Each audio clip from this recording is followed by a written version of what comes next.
हे क्रीमी आणि दाटसर असं श्रीखंड पहा. अगदी साखर घातली तरी हे श्रीखंड पातळ होत नाही. तुम्ही इथे बघू शकता किती क्रीमी श्रीखंड बनून तयार झाला आहे. तर या गुढीपाडव्याला नक्की या पद्धतीने श्रीखंड बनवा. अगदी क्रीमी असं बनून तयार होतं.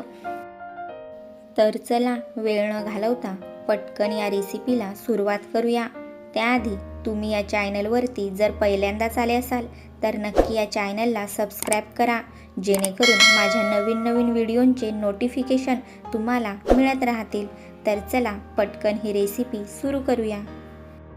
मी इथे एक पातेलं घेतलं. पातेल्यावरती अशी एक चाळणी ठेवून घेऊ.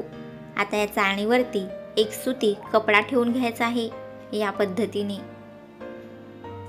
आता याच्यामध्ये हे दही घालून घेऊया. मी इथे 2 वाट्या दही घेणार आहे. एका वाटीने मी 2 वाट्या मोजून दही घेते.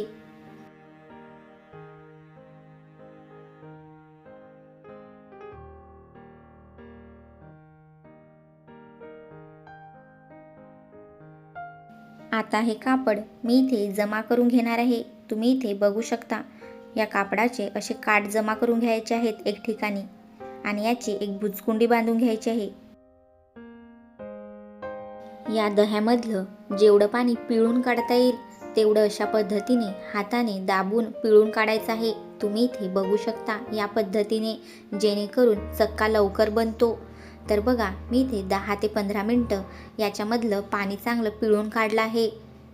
आता अशा प्रकारे एक गाठ मारून घेऊ आणि चाळणीवरती हा चक्का ठेवून याच्यावरती काहीतरी जड वस्तू ठेवूया, जेणेकरून या दह्यामधलं सगळं पाणी निघून जाईल आणि चक्का आपला चांगला असा बनून तयार होईल. या दह्यामधलं सगळं पाणी निघालं की चक्का अगदी परफेक्ट बनतो आणि श्रीखंड करतानाही श्रीखंड पातळ होत नाही. साखर घातली तरी हे श्रीखंड पातळ होत नाही.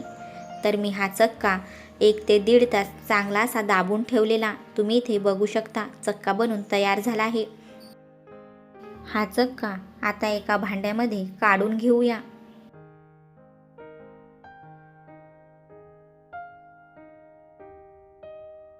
तर इथे तुम्ही बघू शकता चक्क्यामधलं सगळं पाणी निघून गेलं आहे आणि अगदी परफेक्ट असा चक्का बनून तयार झाला आहे.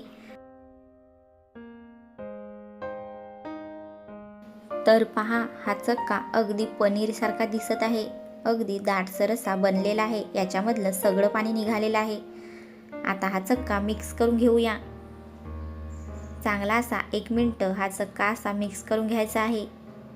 हा चक्का तुम्ही चाळणीमध्ये वाटून घेतला तरी चालेल, पण मी इथे हा चक्का वाटून घेणार नाही.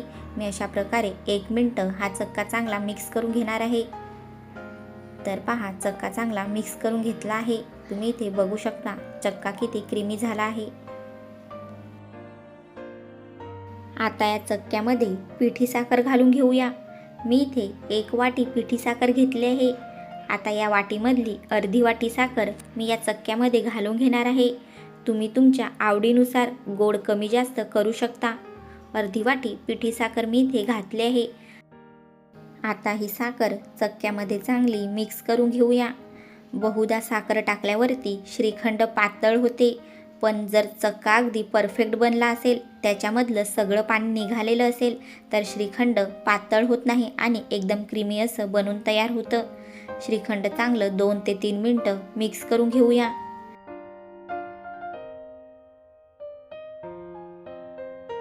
श्रीखंडामध्ये चिमूटभर अशी वेलची पूड घालून घेऊ, जेणेकरून श्रीखंडाला खूप छान असा वास येतो. आणि बारीक कापलेले ड्रायफ्रूट्स या श्रीखंडामध्ये घालून घेतले आहेत. ड्रायफ्रूट्स घातल्याने श्रीखंड खाताना खूप छान लागते.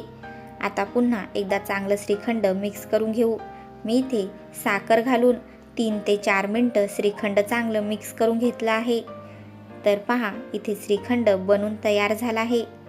तर पहा किती क्रीमी आणि दाटसर हे श्रीखंड दिसत आहे. थोडंसुद्धा पातळ झालेलं नाही.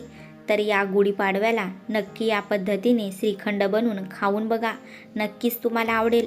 आणि तुम्हाला माझी ही रेसिपी कशी वाटली मला नक्की कमेंट करून सांगा.